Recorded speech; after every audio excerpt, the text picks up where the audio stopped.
You guys look like... What do they look like, Jimmy? Dorks.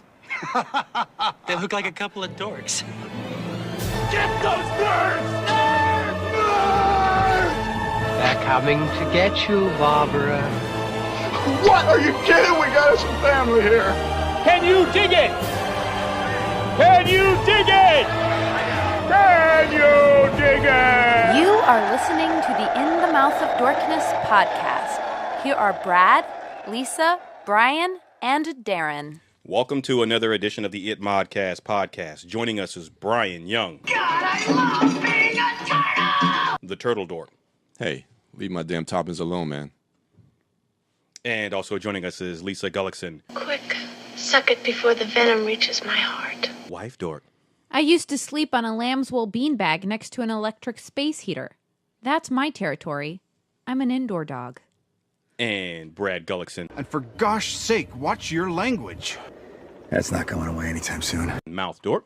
Okay, God, let me have it!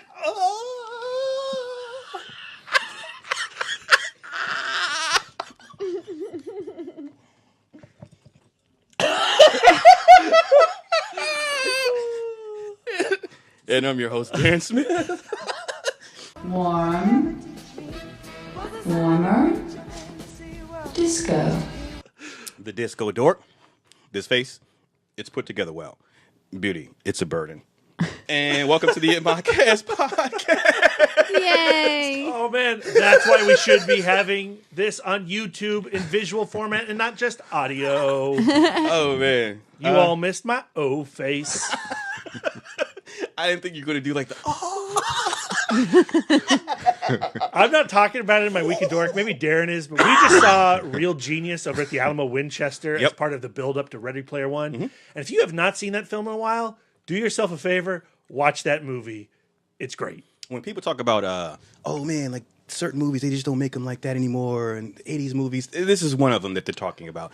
A great film. Super young Val Kilmer. Super young. Babyface Val Kilmer. Still really cool. Mm-hmm. Yeah. Great time. Shout out to the Alamo Drafthouse. Mouth Dork actually went out there to host that screening. Did double duty. Actually hosted, or did an intro at least for both films. This one and Poltergeist 2. Yeah, Poltergeist 2, The Other Side. I wish I would have seen that one as well. I kind of wanted to as well. Yeah. In prepping for that intro, I discovered that H.R. Giger did creature designs on that film. The only creature I can remember is when the scary man was the worm in the tequila bottle, and he drank it, and he came out. He had like this no arms. Yeah. And you can kind of see. I think that's Giger. Influence. Yeah. And also, that film was 136 minutes on first cut, and the studio brought it down to 82. Oh, so they took half of a movie out. So there's another whole movie somewhere on the cutting room floor. I want to see that one.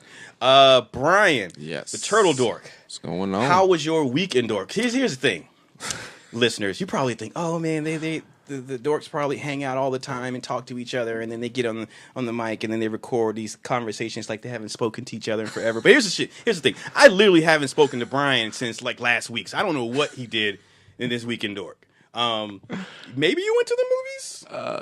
Yeah, I had to since we're going to be reviewing the movie that we all saw. Okay. And what else did you do outside of that? Not much. Actually, it's funny because I'm in this stage right now where I want to try to catch up with Netflix. I've talked about it off air about like a lot of these TV shows that I've been watching or haven't been watching. And so I said, you know what? Like, we're in such this culture of binging now that it feels like every time a show comes out, everybody needs to binge the show in a weekend. Don't want to do it. Yeah. So I said, you know what? Let me go back. Let me catch up. Let me take my time. So I'm starting fresh. There's a couple shows I want to watch. So I just said, you know what? Let me just watch a show, an episode a day or whenever I can get to it. Because my fear sometimes is I start a show and then I just won't finish it. So I said, let me go back. So I started with The Punisher. So I know. I'm starting with that. Then I'm gonna go to like Jessica Jones, Alter Carbon, 7 Seconds, and then there's some other shows. So I said, let me try to do some catch up. So I'm 3 episodes into The Punisher, and I'm kind of digging it a little bit so far. Now, granted, I know you guys aren't really fond of the show at all. Correct. Yeah, but I love Barenthal. John Barenthal is absolutely phenomenal, and I do like that first episode, that season premiere, where he's kind of has a new identity, and Frank Castle Frank Castle is dead. He's working at the construction site, working at the construction site, and then you have this whole subplot with the new guy. He wants to get in with the crew, and then the crew has a side job where they want to take out this illegal and underground gambling ring by, I think, the Italian mob and whatnot. They want to rob him. Wanted to rob them, yeah. And Frank Castle is kind of is on the peripheral, kind of looking at this young cat and saying like how he's kind of got in too deep. And but I like where Bernthal is when the show picks up. I guess leaving off where I guess Daredevil season 2 left off, or wherever he came from, where he just kind of has abandoned that moniker of the Punisher. But you see the torment and the trauma that he's still dealing with his family. So I like all that different setup. Then episodes 2 and 3 deal with Micro, Lieberman, and then we get a little bit more into some of that. So I like where they're kind of doing a little bit of where Lieberman is kind of spying on Frank Castle, and he knows that Frank Castle is still alive. And then we kind of get more into, I guess, what the meat of the story is going to be in the season, dealing with this assassination that happened in Afghanistan. But then there's also a couple of different side stories I think they're starting to plant the seeds to. But yeah, I like the introduction to Micro and I guess their partnership. This seems like they're going to be having. So I don't know. Like I said, I mean, I know you guys were really down on the series. But what you're talking about, I liked. The Micro relationship is really cool. Yeah. And I'm only 3 episodes in, so I'm gonna take my time and try to.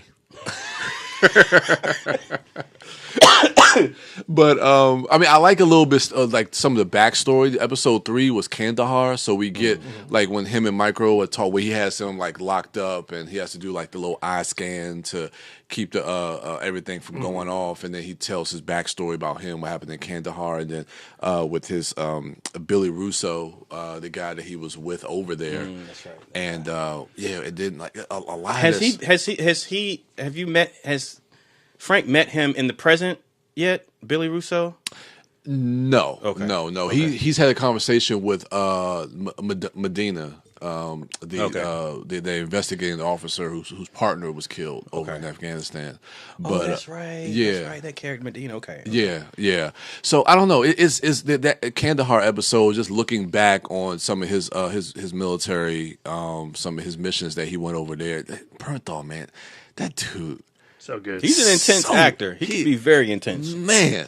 Like just like when he like some of those like war scenes where they're in the shootouts, and like how he like gets himself like amped up, where he's like yelling at himself before he like goes out, and man, that dude's intense. I love Bernthal, man. There's a great action scene later on in the series that I'll be curious to get your point of view on. Okay. I think what you were talking about at the start of your Week in Dork of how this culture of binging has occurred, because if you don't watch all 12 episodes in the first weekend, Twitter is going to ruin it for you. Facebook's going to ruin it for you. Yeah. And that's just not a healthy environment to watch a show. And I really think it affects... It's turned me... That's why I don't watch a lot of shows. Especially a show like The Punisher and Jessica Jones, which I'll be talking about. Because that's a lot of intensity to be watching back to back to back to back without having any type of palate cleanser in between. Yeah, that's what I'm saying. So that's why I just felt like... And it just turns me off to the whole idea of like feeling like you have to binge a show. It's just like... I just don't have the endurance to do that or the time, So I'm just like, all right, I'm just. But do you also think part of that a conversation would be depends on the show? Because like if it's really good, because there are some shows where you feel like because comparing because you got to think comparing The Punisher and your ability to say I'm just going to watch an episode every day or two. Yeah. Compare that to like when Daredevil first came out, and you was like, "Yo, this shit's so good. I gotta watch the next episode." Well, it's funny to really know where I kind of gauge that, because it could be like that thing you were saying, where are we growing tired of the Marvel Netflix shows, or is it just the idea of me just kind of just this whole idea of the binge culture has kind of turned me off. I will tell you that I am tired of being a part of the Twitter conversation around shows. Even Game of Thrones, I stopped, on Sunday night. Yeah. Okay, I want to be there the moment Game of Thrones comes on, but I don't want to take part in, the speculation and the games around that. Yeah. I just want to enjoy the show at home, think about it to myself. I want to speculate to me, to yourself, and maybe a couple dorks I but know. not on social media. And I feel that way about TV shows and movies, which I've told you about my whole thing with fan theories. But yeah. So that a lot of that stuff has kind of turned me off to that. But I don't know, because there are a lot of shows, like you said, Altered Carbon and 7 Seconds that just came out. Those are shows I've been really wanting to watch, but I just don't have the time to. Well, Lisa and I, just finished watching Westworld, and we watched it a year after. I haven't watched that either. But here's the thing, when the show was airing, I saw a lot of the back and forth and a lot of the questions and the theories. But being able to binge it on your own, because Lisa and I whipped through that series, in the matter of a few days. But that was because we were obsessed with it, and that conversation was stuck between me and her. And that's what I'm talking about. Like, at the end of an episode of Westworld, you're like, do we go to bed, or do we got to know what the next episode is going to be? Right, so there's the content. Whereas also changed. Now I've gone back and I've looked at some of those, Reddit threads about Westworld, and guys that guessed, the ending of that show 2 episodes in. And thankfully, I wasn't smart enough. Yeah. And thankfully, I wasn't following that conversation to have that whole idea spoiled to me weeks before it actually gets there. Yeah. So what you're saying is, when Game of Thrones starts back up and when Westworld starts back up, we're going to have a viewing party? Sure. Absolutely. And I'm going to stay off Twitter. Yeah, there you go. All right, so as of right now, 2-3 episodes into Punisher. Yeah, 3 episodes in. I'm digging it. I'm definitely going to see where it goes. And I know you guys concerned. I think I remember some of your criticisms about it. And I'll see if I feel the same way about it. But I'm digging it so far. I can tell you that my main concern is, and we spent way too much talking about the Punisher on this podcast, and I'm sorry, and I should shut up and just get on to the next week in Dork. Lisa's staring intently at me. I'm being a great listener. But my thing is, at the end of Daredevil season 2, we had wrapped up the origin of the Punisher, of Frank Castle and his pain. Yeah. And the series reboots that by saying, oh yeah, the people who are responsible for your family are still alive. Yeah. And the Punisher to me is most interesting when he's still punishing even though he's had his revenge. Yeah. That's interesting. The psychology that I'm interested in, and this show doesn't go into that. So, not this season. Last point, do you think season 2, you looking forward to that? You think that might... I will watch the first episode of season 2, just like I watched the first episode of Jessica Jones 2, and if it captures me, I will continue. Cool. Wife Dork, you had a thought? You were raising your hand? Oh, that Brad has just read the most amazing Punisher comic I've ever heard described to me. My new hobby is to just Brad read a comic and just explain the insane. But I'm gonna recap Brad's recap of this comic. I don't remember what the comic is called. It's called Thanos. It starts in issue number 13. But in this, the Punisher is trapped out in space in the future, and he hooks up with Thanos, and Galactus gives him the power cosmic, and he becomes like a Ghost Rider, but he's also the Punisher. Oh my gosh. Okay, I would binge the wheels off of that show right there. Right? God, no, damn. okay, all right. Did I get all the This details is going to be the mixed up? longest week in Dork. Even if it's wrong, I like that synopsis. It's close. Here's the thing. So in the 13th issue of Thanos, which hasn't been collected in a trade yet, but people have just been talking about it. And I read the first 12 issues that Jeff Lemire wrote, and they're okay. They're fine. All right, so issues 13 to 17 are out right now. It hasn't concluded yet. Thanos is pulled into the future that right. Yeah, by the Ghost Rider of the future, because he has a chip of the Time Stone. Yeah. And it turns out the Ghost Rider of the future is Frank Castle. And what happened was Thanos, at some point in the near future, kills everybody on planet Earth. All the heroes destroys them, and the Punisher is caught in that melee, and a rock hits him on the head, and he bleeds out and dies. And his last thought is, God damn it, I would give anything to punish that purple asshole. Next panel, he's in hell, Mephisto's there, and he goes, anything? Mephisto turns Frank Castle into the Ghost Rider. He returns to Earth as the Ghost Rider, but it's too late. Thanos has killed everybody on the planet. He's trapped on a barren wasteland. Hundreds of years go by. Ghost Rider Frank Castle loses his mind. Galactus shows up. He's holding his gut. He's like, "Oh, I'm dying. Anybody here? Help! Help! He Help!" made a bad planet. Fantastic Four, help me. Thanos is going to kill me. I always come to Earth because I get defeated. So the Fantastic Four are going to help me defeat Thanos. Oh, shit. Thanos has been here already? Whoops. Oops. I'm screwed. And Frank Castle Ghost Rider goes, I'm still here. If you give me the power cosmic, I'll be your buddy. And we can go fight Thanos together. Galactus is like, yep, you're my new herald. So the two of them go into space. Now Frank Castle's on this space Ghost Rider cycle. He's got this crazy Punisher Ghost Rider skull chest. And Galactus and the Punisher go up against Thanos. Thanos obliterates Galactus, cuts his head off, Yay! Uses his skull as his throne. As you do. And Thanos goes to the Ghost Rider and goes, hey, you know what? Why don't you be my Black Hand instead? And he's like, I've already made 2 deals with the devil. I might as well make a 3rd. And now Punisher and the Thanos in the future are hanging out together, obliterating everybody on the planet. The only people who are in the universe, the only people alive in the universe now are the Silver Surfer and the Hulk, who's being used as a dog by Thanos. God damn it. And, I've seen that cover. Yeah, and Mistress Death. So he's killing everybody in the universe to get the attention of Mistress Death, as you do. Mm-hmm. And he's brought his younger self with him. So now that old King Thanos and young Thanos can fight the Silver Surfer. And the Silver Surfer's been missing for a while. Why has he been missing? Well, he's been using that time to become worthy. And now he's worthy, and he's holding Mjolnir. And Silver Surfer holding Mjolnir goes right up to Frank Castle Punisher, Ghost Rider, and blows him in half. And the Ghost Rider obliterates into dust. Now, Thanos, he has a trick up his sleeve, too. He has the Sword of Surtur. So he takes the Sword of Surtur, cuts off Silver Surfer's arm, and Mjolnir drops, and then young Thanos cuts off Silver Surfer's head. And the series where it is right now, Mr. Death is coming down the planet and is going to meet with the 2 Thanoses. Okay, comics are weird. Like I said, I binged the brakes off of that fucking show. So in the meantime, while we wait for John Bernthal to be floating in space in the post-credit scenes of Avengers Infinity War, wife Dork. Yes. Your week in Dork.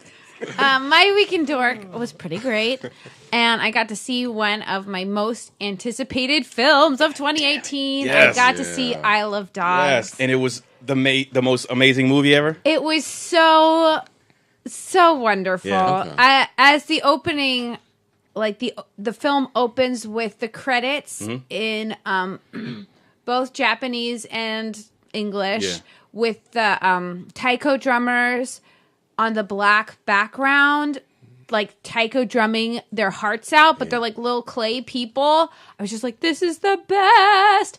Just the amount of care that was put into these little people playing these drums. Like, there's this one moment. So these taiko drummers, they bookend the movie. They're on the opening credits. They're on the closing credits. So this instance I'm referencing is actually technically in the closing credits.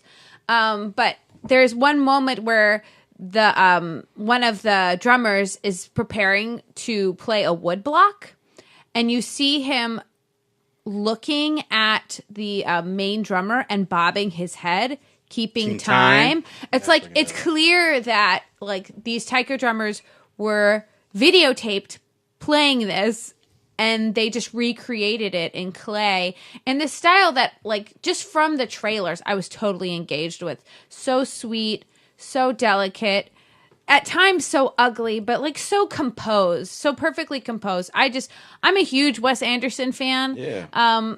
You know, I know some people see him as, you know, cold. He's a very cold director. But to me, I just see him as careful. Yeah. Like, he's careful. When you watch a Wes Anderson film, you know that he has considered every possibility. I swear to you, I was just thinking he is a considerate director. Yeah, he, like... A filmmaker, I'm sorry. The reason that it doesn't look any other way is because he's thought of that way and eliminated it. It's editing on every single level. I think he's Kubrickian in that way, you know, in that, you know, to use like the most tired word when describing both Kubrick and Anderson, meticulous, right? But it's the truth. Yeah. And yeah, I mean, it's so thought out. And yeah. And so to me, I just see it, and especially now that like he's creating, like now it's being made in clay. You can't get any more control. Every subtle thing that happens has intent behind it. And so for me, like as a neurotic person who clearly has control issues, to see something that is so tremendously composed and specific and personal, watching that on the screen to me is like a fantasy. Like, it's just like, oh my goodness, he's touched everything, he's approved everything, and this is what he puts forth. Not that he doesn't have collaborators, and his arts department is very long, and of course there are all the beautiful actors and the music, the score, all of that comes together. But he's an auteur director. Like his little fingerprints are on everything, and it's just awesome. So the story now of Isle of Dogs is kind of like a fable. It's like a farce, but of like a dystopian near future. So there is like these warring, there used to be a time when dogs were allowed to roam freely in Japan, and there were like all of these dogs. There were just so many dogs, and there was like one specific clan, family, the Kobayashi clan, I think. Yeah, that did not like dogs. They were cat people. So they created this conspiracy to get rid of dogs, and there is this outbreak of like 3 specific dog flus, and Japan is broken into 2 parties. Let's get rid of the dogs, or let's cure the flu. Well, the Kobayashi are now running the government, and they of course say, well, let's get rid of the dogs. But the scientists are saying, well, we've cured it, it's fine. So the movie opens with the first inaugural dog being sent to Trash Island, and that dog is the guard dog of Atari. Of Atari, who is the what is he, the governor? He's like the mayor's... The mayor's ward. Ward, yeah. Ward. So, like, he's like a distant uncle. The Kobayashi guy is a distant uncle of Atari. So the dog is sent away. Well, so now some time goes by, and all of these dogs are living on this island, and a majority of them are house pets who have never had to like live on their own, and they're like confused and sad, and they're all domesticated. Yeah. and they're just eating garbage, and trash is being sent. It's brutal. It's brutal. It's gross. They're all sick because they have this dog flu. The film is not VF. It is not VF. There is vomiting. How did you do with that? Not great. Not great. So even in that form, it's even coming from an animated dog. Yeah. Not a fan, and it's extremely shocking. So, like, Brad can speak to, like, I was twitchy for, like, 2/3 of the film, because I was going, like, well, is this going to be, like, a running gag now that dogs are going to be vomiting? Because I'm going to have to leave. I would say for the first third, because it happens early on, you were definitely on edge, but you eased in, I eased into it.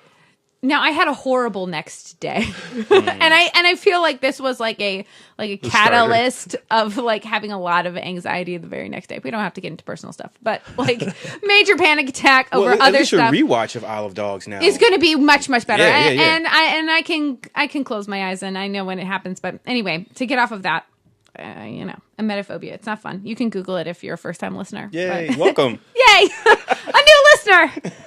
Tweet us. Rate us on iTunes. So we get to meet all of the dogs, and then the Atari decides he's going to get his dog.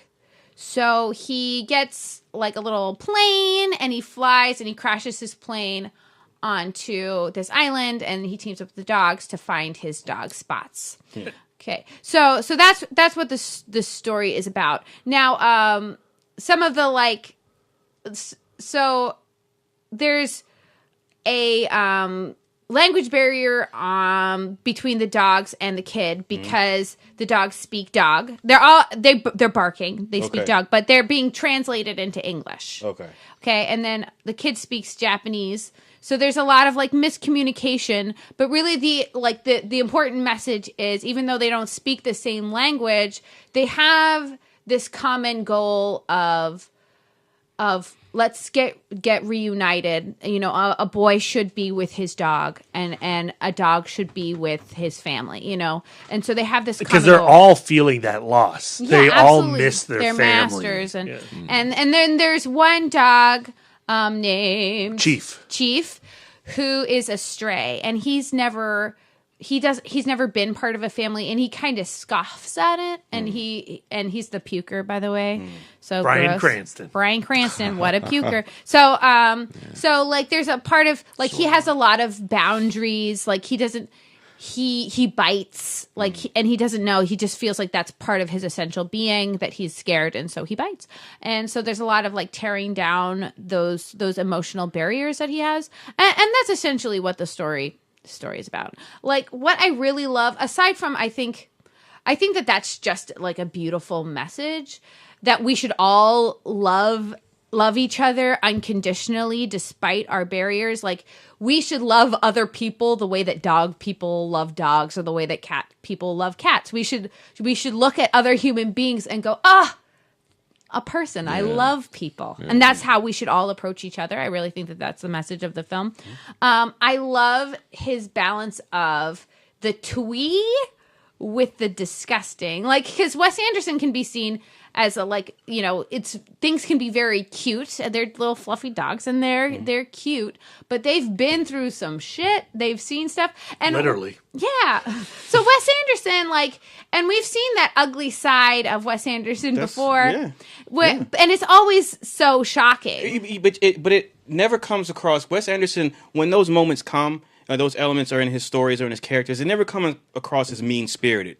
It never comes across as like the moment I was actually thinking of specifically when I was just like, oh well, Wes Anderson has been like gross before. It was from Grand Budapest Hotel when the cat gets thrown out the window, Willem Dafoe, and then it's not enough that the cat's thrown out the window, but then we look out the window and there's the cat splat with its guts out. You know what I mean? Like that is mean spirited. You know, that, maybe it's because of your Goldblum's. It's like, did you throw my cat out the window?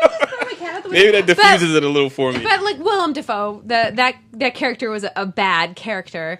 But like, you know, it within the context of Grand Budapest Hotel, which is so beautiful, it's just like a little bit like shocking. Yeah. But like with this movie, like it's like a kids movie. The language can be very kiddie, but at the same time, you see these dogs and. You know, their faces are shaved and they've got tracheotomies. They've clearly, like, there's this like one little section of dogs where they had been experimented on. And so they have these like horrible scars and stuff like that. And the Harvey Keitel dog is the stuff of nightmares. Absolutely. But we were sitting in a packed theater. So we went to the Angelica, which has gone down in history as the chattiest fucking theater in the area, in the Mosaic District. Yep. But like to me, I loved seeing it in that, like, this was my best Angelica experience because it was such an age range of people. There were people bringing their children. There were older people there, and it was like packed. It was a Friday night. Jam-packed, front row, entirely full. Yeah. Nuts. And it was, and they responded. Everyone responded. And we were in the second row. Now Brad sat next to somebody. She was not who enjoying was not it. enjoying it. If you're a person who is triggered by animal abuse or animals getting hurt and stuff like that, this is not a film for you. Okay. There is one moment, I shouldn't laugh. There is one moment where there's like this dog and he's like in a cage.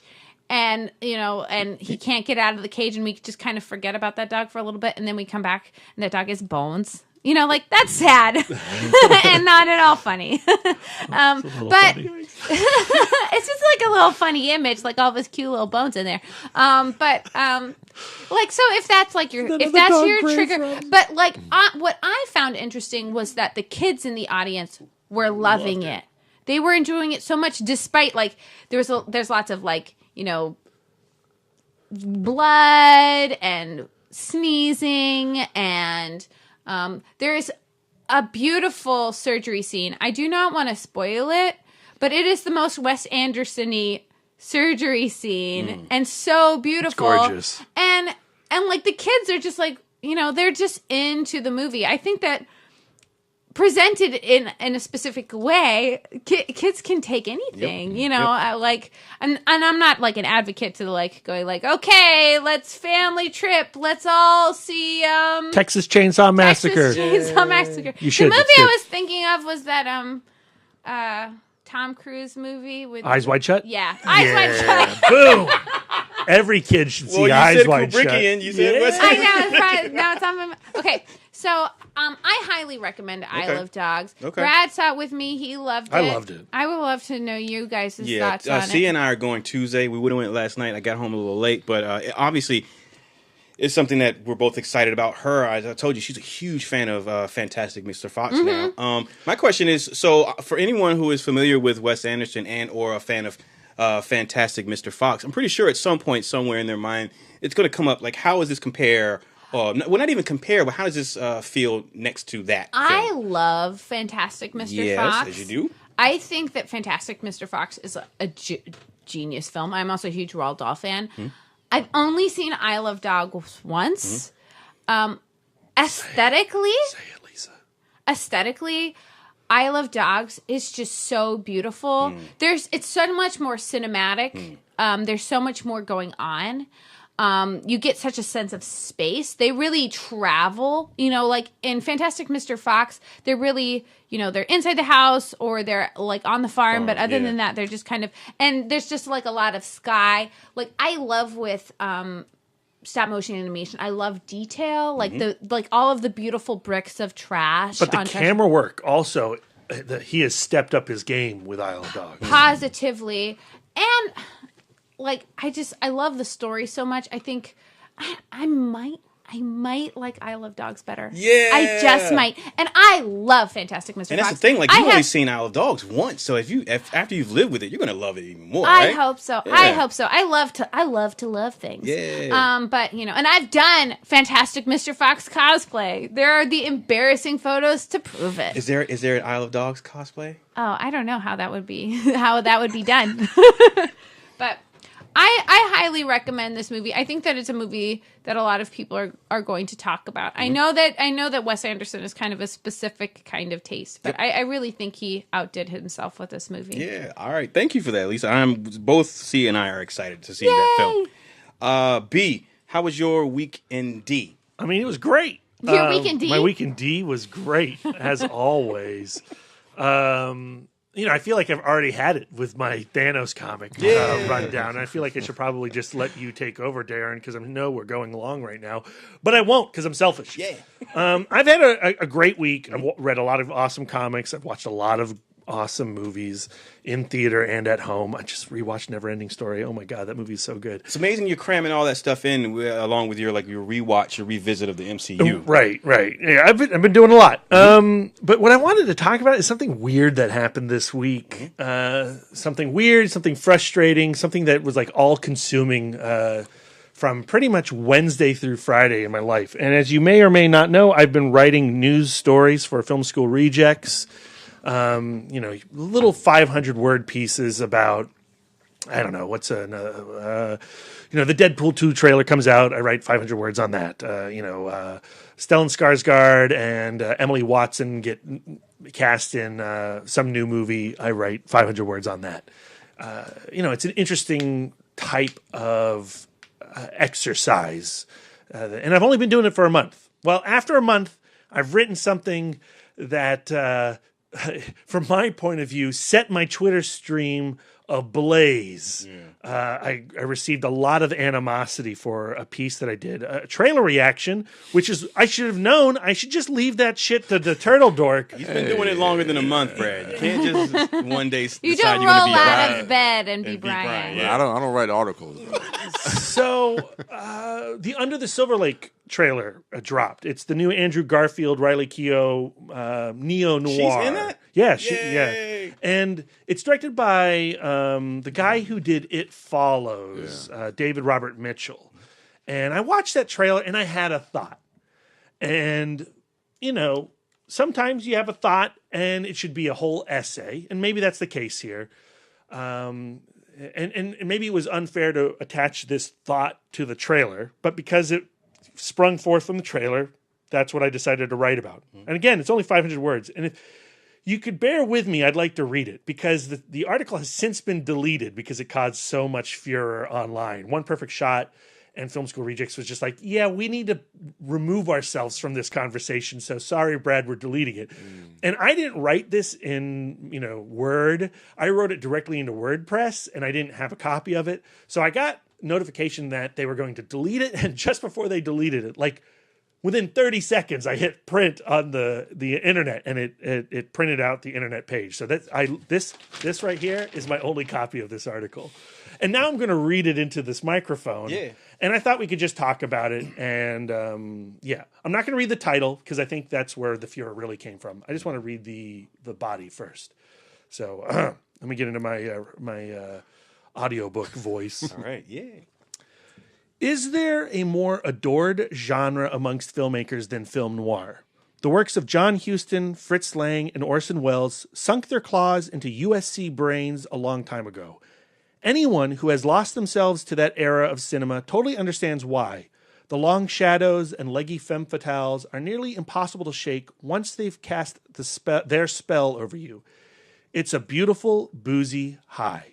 Every Noir-vember, I'm ready to hashtag the month away.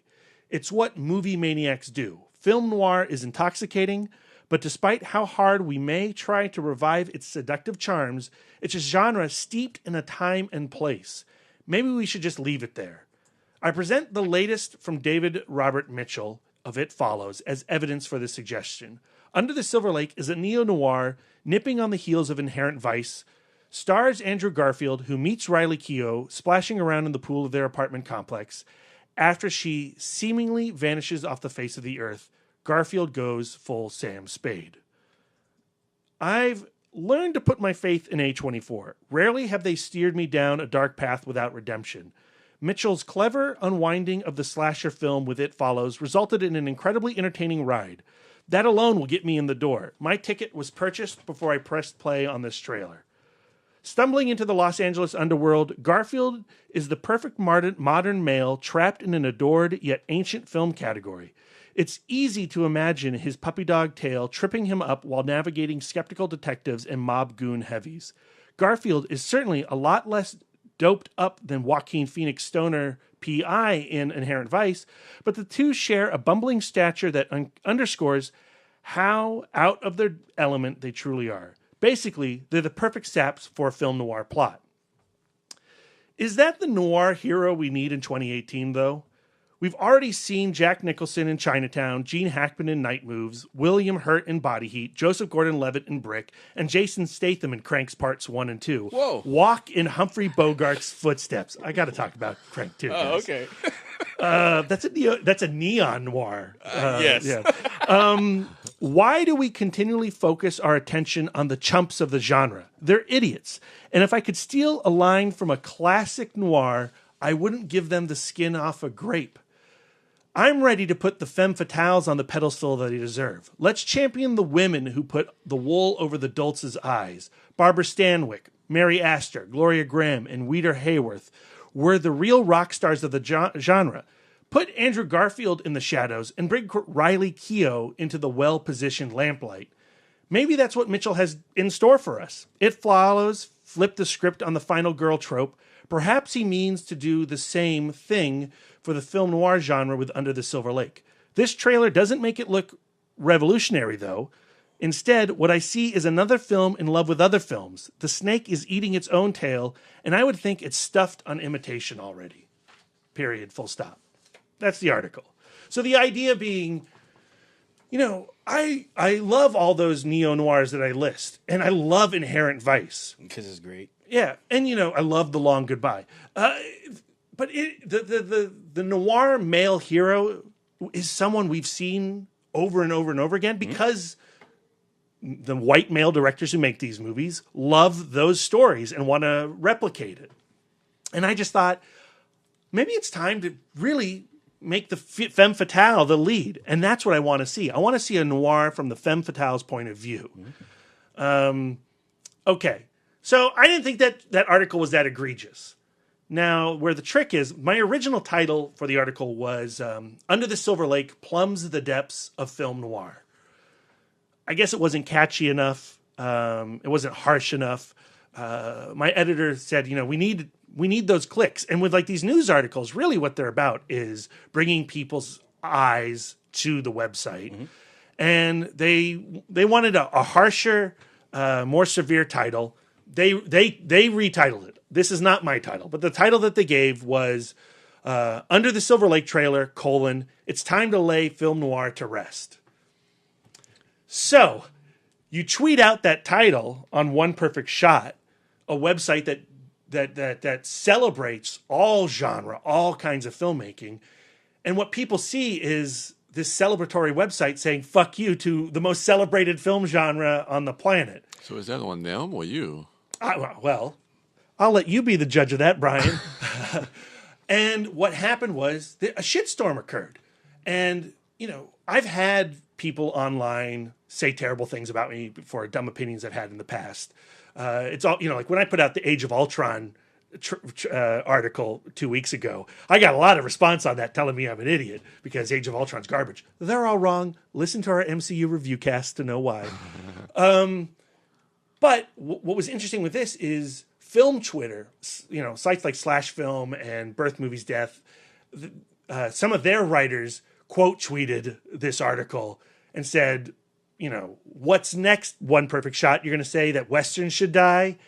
And then it all just went downhill. And so in the course of like 6 hours, the decision was made to delete the article, delete all the tweets around it, and sweep it under the rug. And it was really frustrating. It's a bummer. And again, like I said before I read that article, maybe I shouldn't have put that thought attached to Mitchell's film trailer. And it is only a trailer. I don't know what that movie's actually going to be like.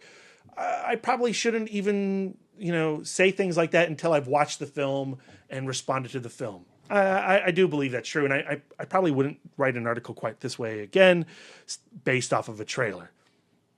That being said, it was a thought. I write news articles. I put my thoughts out there, and that's what happened. I thought that it was a valid thought. Like, to me, I do think that if you are doing an homage to a classic genre, then the onus is on you to make it something new. And you can do a celebration of noir, putting the female at the center. I think that's a really intriguing idea.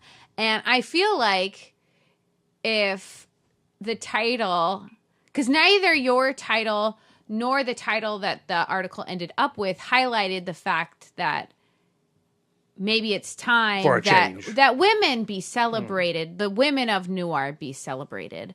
And I think that if that spin had been put in the title, especially with what's going on Twitter right now with, Time's Up,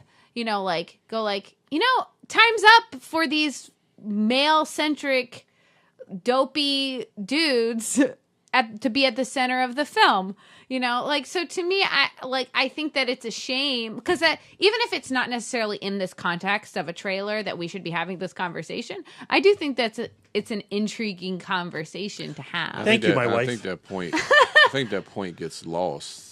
The fact of, like you say, focusing on the femme fatale because of the headline of the article, that point gets lost in the article. So. And I'm guessing that a lot of these people who are retweeting this article with this negative slant, they did not read the fucking article. Well, thank you. I was going to say that's the biggest problem. Yeah. I think. Granted, I'm biased because that's my brother right there.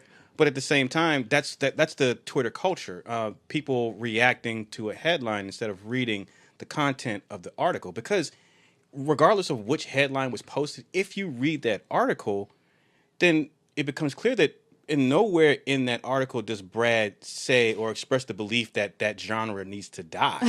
And it's 500 words. And he specifically says that it's time to have the female step forward in the noir genre. Not kill the noir genre and then bring females to the front in a new genre. No, in the noir genre. Well, the headline is already leading the thought. the listener or the reader to have a certain reaction to the article. So as soon as you see the headline and they click on it, they already going to have a certain predeposition of how they're going to feel about the article, regardless of what it says in there. And we've all done that, where you like look at the title of the article and you don't agree with the title of the article, then you roll into the article and you read it in a different tone of voice. Yeah, you know, absolutely. like you just read it. So and that's why I like, think it's on them. That's not.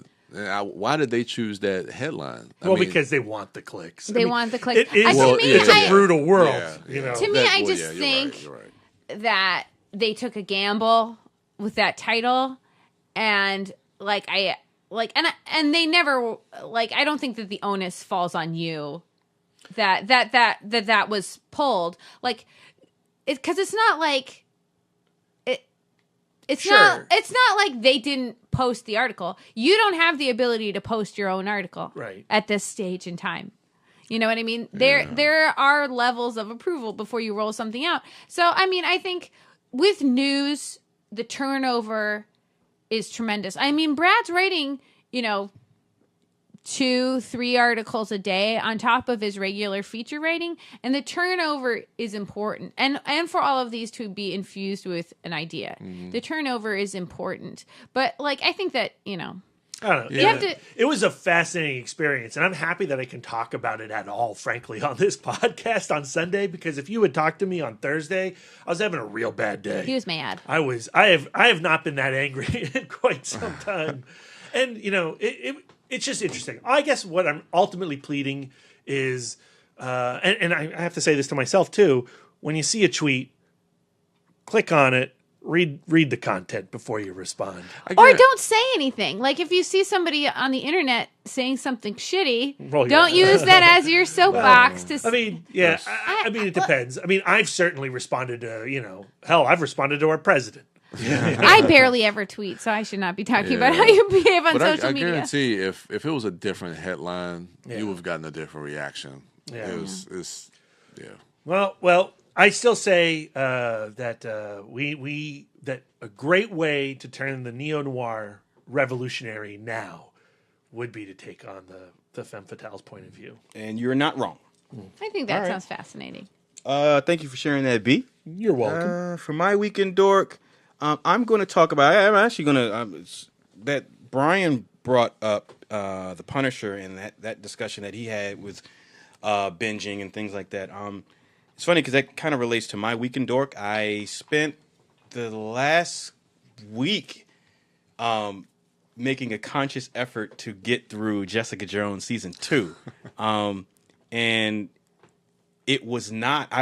For me, it was not a binge-worthy experience. A larger conversation, a longer conversation can be where the Marvel TV shows are in their evolution, I guess. As a matter of fact, I don't even think they're evolving. Stagnation. Stagnation. Yeah, their complacency. And that's for another time.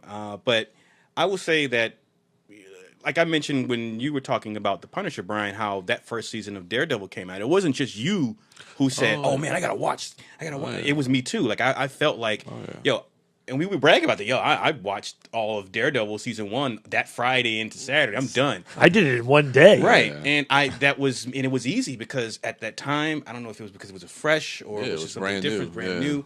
And those characters and the writing were more palatable to me at that time. Going into Jessica Jones season 2, I'm a fan of the first season. I didn't think it was great, groundbreaking, or revolutionary. I enjoyed it. I hadn't revisited since initially seeing it, but I still was interested in Jessica Jones season 2. Yeah. So I start season 2, and I'm honestly not that engaged in it. I'm watching it because, I saw the first season. I want to be able to talk about the second season, so let's see where we go and if I get invested in it. And the problem with season 2 of Jessica Jones for me, I came to the realization that as a character and how she's written, man, I'm not familiar with the character's comic book history, so I don't know what that voice sounds like, what that personality is like, and how close it is to what they translated to the television show. But the idea of spending 13 consecutive hours with someone who doesn't like to deal with people and be around people is not fun to me. And I'm not saying that this show is supposed to be fun or it's supposed to be upbeat, because it does deal with some pretty heavy and dark themes, especially if you consider the first season and how she was victimized by Kilgrave, and just the trauma that causes, and what that speaks to in real world terms, and how people can relate to that. Some heavy stuff with Jessica Jones season 1, and some of that is there, not just strictly related to her character in season 2. There are characters, peripheral characters, side characters, supporting characters that take up that mantle of lifting those heavy themes throughout the season. But as far as Jessica, she doesn't, if you've seen the first season, you know she's not a people person. She doesn't like to hang out and talk to people. She feels alienated and isolated, obviously, because she's different. Society treats and looks at her differently because she's different. And that's not a stretch for reality. You don't have to have superpowers to go out into the world and be looked at and judged inappropriately or what have you. So there's a very real thing. But just her angst and I don't know, it became draining. To see good people around her constantly care for her, put her first, and I'm speaking specifically now about the character of Malcolm, her neighbor who lives down the hall. In season 1, he was an addict, and he ended up through the course of that season becoming a recovering and sobering up, a recovering addict. And his character arc continues in that way through this season, and he just continues to grow in very entertaining, first and foremost, but in surprising and in pleasing ways. Like you see a character who struggles with something very dark, which is what Jessica Jones is doing. You see a character in Malcolm struggling with something very dark, and when I say struggle, I mean sometimes there may be a relapse, there may be moments of weakness, there's fallible nature to his character, but he still pushes forward and evolves as a character. So at the end of Jessica Jones season 2, Malcolm is not the same person he was at the beginning of the season 2, or even season 1. So he's still growing and continuing to evolve as a character. Carrie-Anne Moss's character, who she's the lawyer. Yeah, I've heard some good stuff about her. Her story, I'm gonna tell you, Brian, her storyline, Malcolm's storyline, and Trisha's storyline, who's her best friend, they have the best character arcs. They move that series. They carry that series. Jessica Jones is still the same. She's still angry. She's still trying to figure out who was the cause of basically that Punisher thing. We have season 1 of Daredevil, season 2 Daredevil with the origins of the character, but then in in Punisher's own show, that we're going back to retread and explore his. It's sort of the same thing, trying to explore the origins of her anger, her isolation, her hostility, and stuff like that. And that's where they go with the show. But everyone else around Jessica has the more interesting character and story arc. And just being around someone who is consistently pushing people away, and people like Malcolm. I was joking with Brad off air. Well, that character, Malcolm, he's too good for those people that he's hanging around. He's too good for Jessica. He's too good for the show, in that he's someone who's consistently trying to, help her, put her before himself, and just trying to keep the business afloat when she's off doing whatever. He's the one that's there patching up holes in the walls when she's destroying the apartment, the office. He doesn't get a thank you. He doesn't get, and granted, that's the cranky nature of Jessica Jones. That's their dynamic. She's the grumpy one who's always pushing back, and he's always trying to continually be there. But after a while, after a season, that doesn't become enjoyable for me as a viewer. I'm seeing this guy give everything. He's being a hero in the truest sense. And they say it in the show. A hero is just someone who sees something that needs to be done and decides to do something about it, regardless of what it is, what situation may put them in. They do that. And that's all he's doing in the show. And it just to see her continually push him away, Trish away, Carrie-Anne Moss's character away. I'm sorry, I can't remember it. It it just became draining. It's like, goddamn, like how long can I watch someone accept this abuse? It's really it's emotional abuse. Like, how long can someone accept that and stick around? Like, and it just feels like they don't know what to do with that character to make her, to keep her interesting and dynamic. There's no dynamic to her personality. She is just this one way. One of all the flaws of the Punisher, at least with Frank Castle, he has those moments of freaking rage, but then there are the moments when he's talking to the wife and the kids, or he's having a moment where it's a flashback. You see other stuff with him. You could. But with Jessica Jones, she is that way. Like, even in the freaking flashback, she's pissed off and shit. So that's interesting, because it's reminding me a little bit of Black Panther, but not in the same vein or context, where you talk about like how all the secondary characters are a little bit more interesting than the main character. Because we've heard some of that about Black Panther, where all the characters around him have a little bit meatier substance than actual T'Challa does.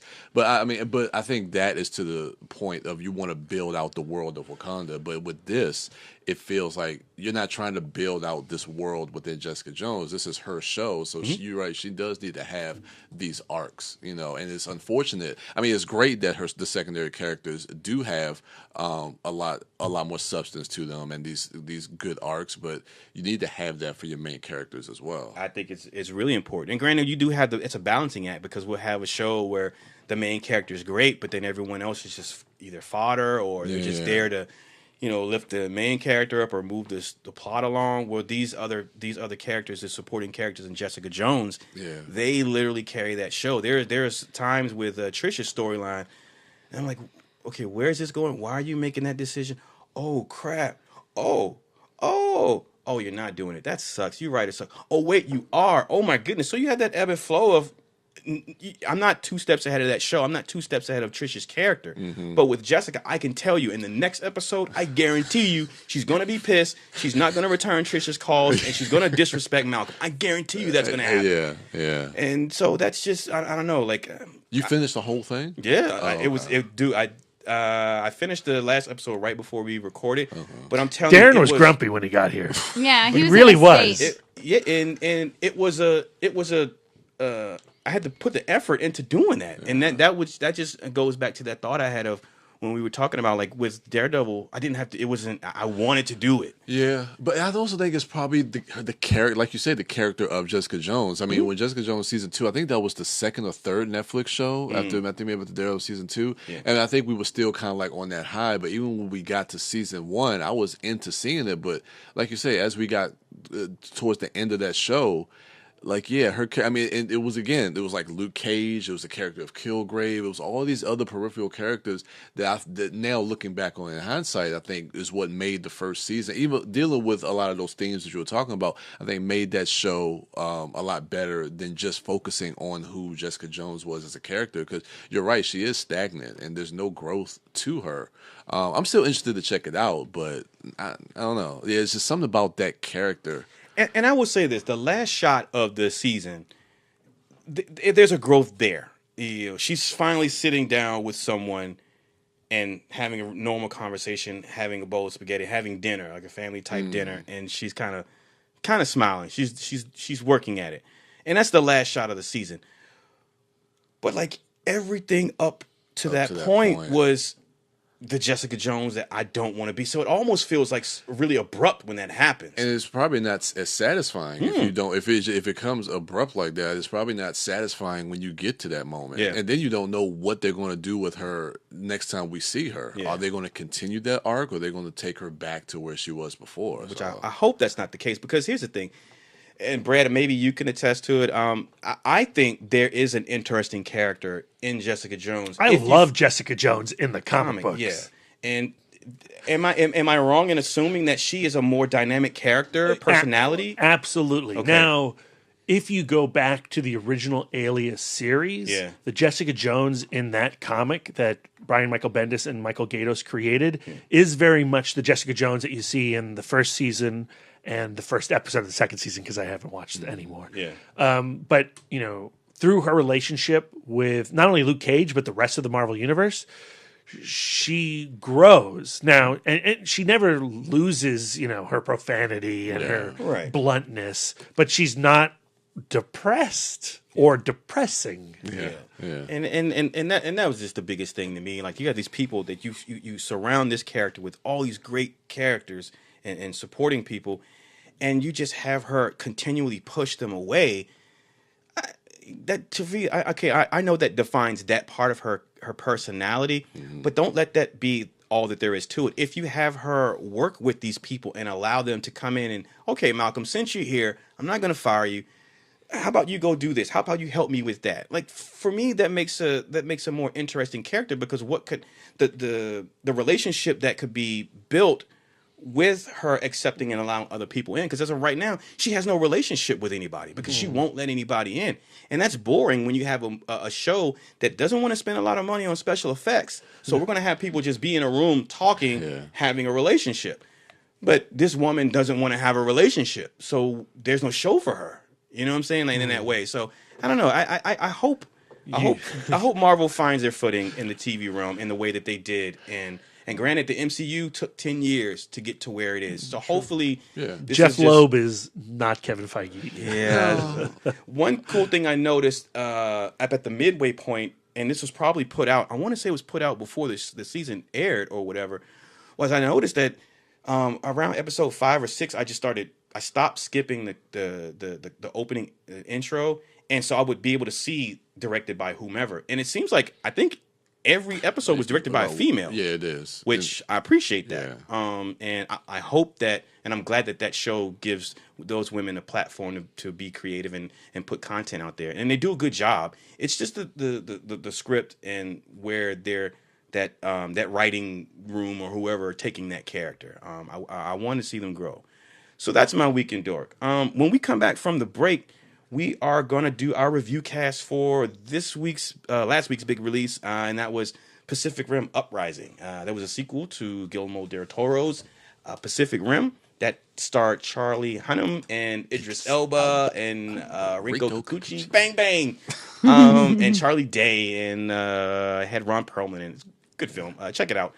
Not a perfect film, but it's an entertaining film. Yeah, check it out. But then go see Pacific Rim Uprising, because when we come back from the break, our review cast is going to be focusing on that. So, ladies and gentlemen, stay tuned.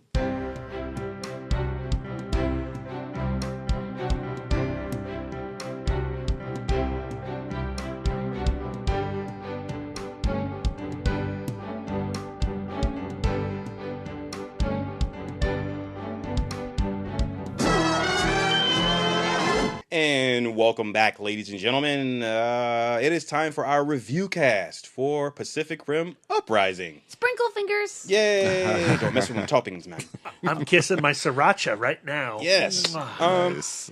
So the sequel to Pacific Rim has been released, and we are here to talk about it. I did not think this was ever going to happen. I did not think that was going to be my next sentiment.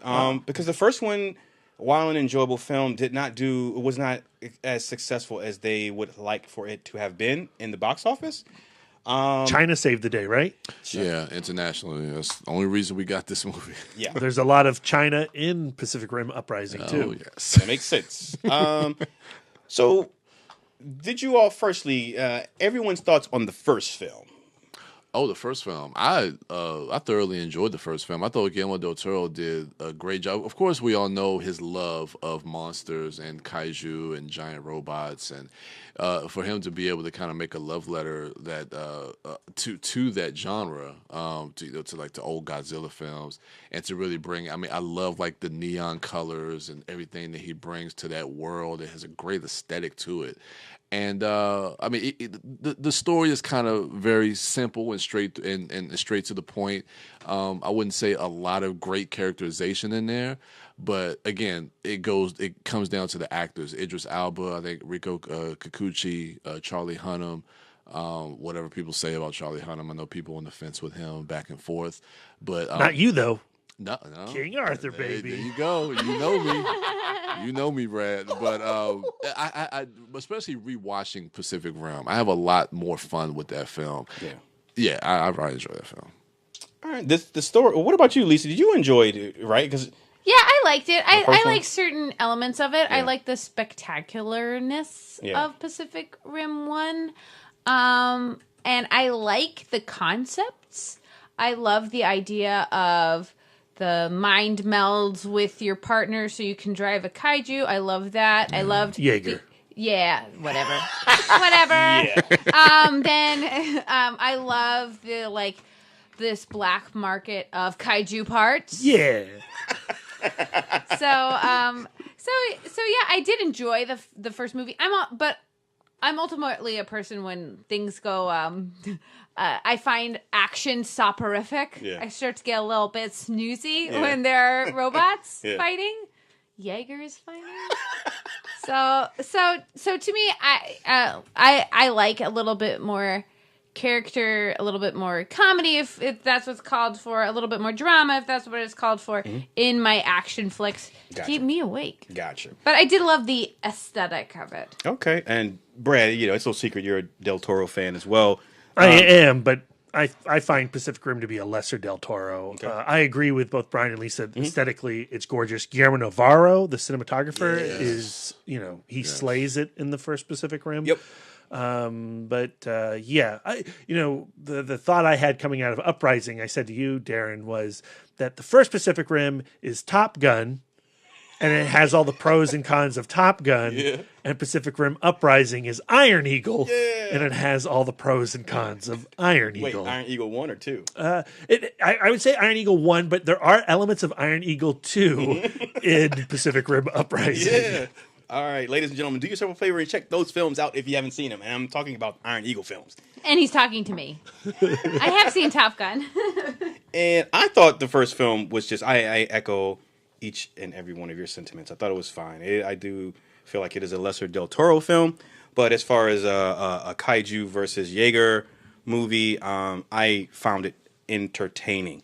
So, the story for Pacific Rim Uprising is it's been 10 years since the events of the first film.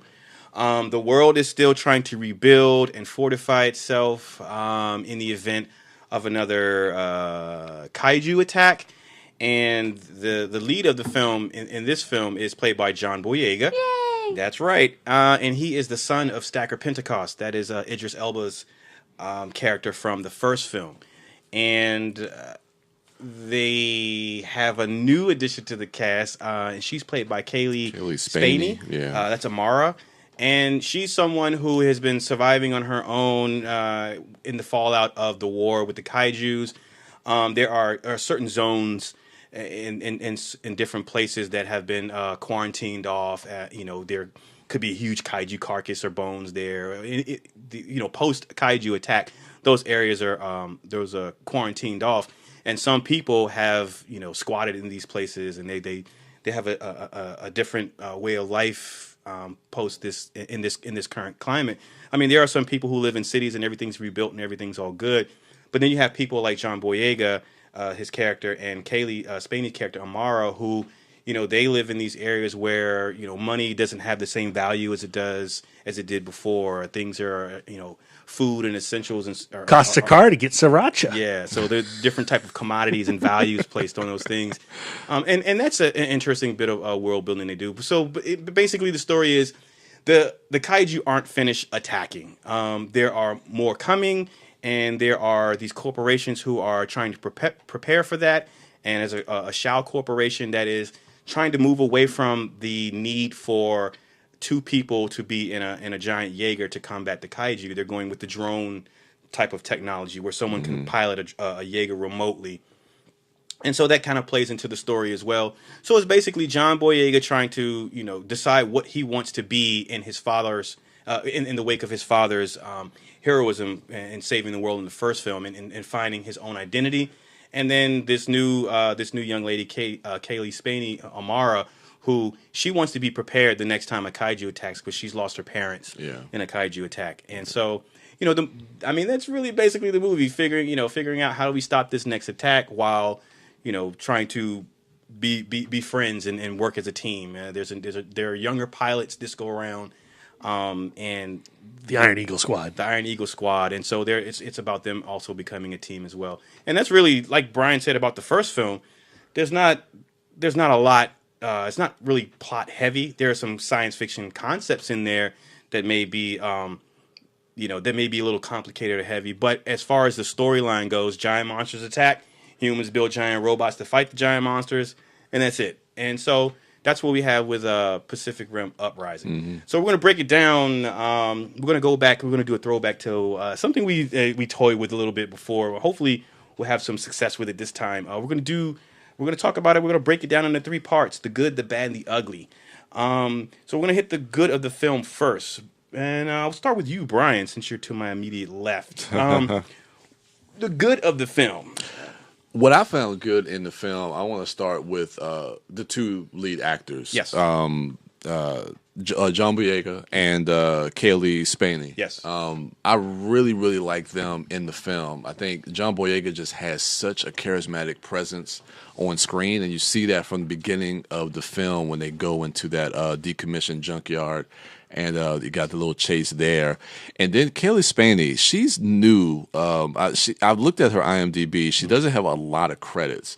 So it's like one other film and a few short films, right? Yeah. And she really comes on the scene, and she holds her own against Boyega and everybody else on screen. And I love her character development. I love her backstory, especially when you see some of the mind melding and when they try to make the I forget what's called, the connection, the drift.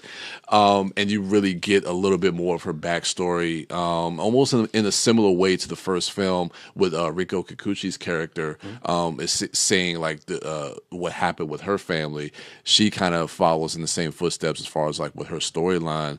But there's some really specifically that scene when she comes out of the drift.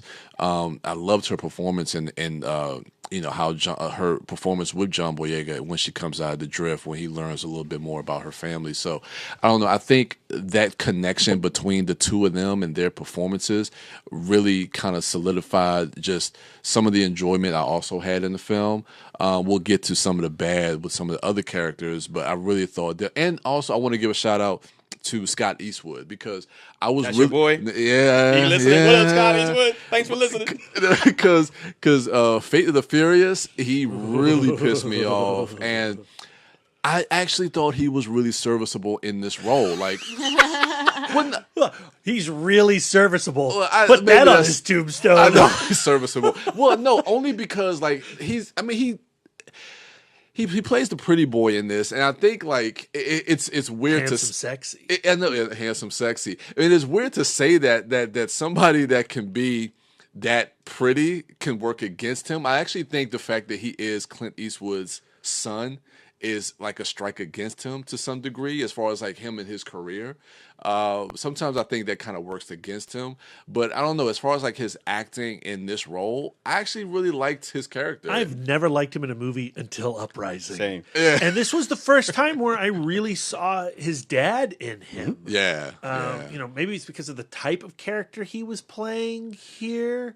But I saw a lot of Clint in his, military man. And I think maybe because a lot of people are wanting to see a younger Clint Eastwood, and he probably just can't. He can't live up to that. And I think sometimes that can be detrimental to his career, probably. And I don't want to say I feel good luck sorry. to him. Yeah, I don't want to say I feel sorry for him because he's still a pretty boy. So and he's working. So hey, more power to him.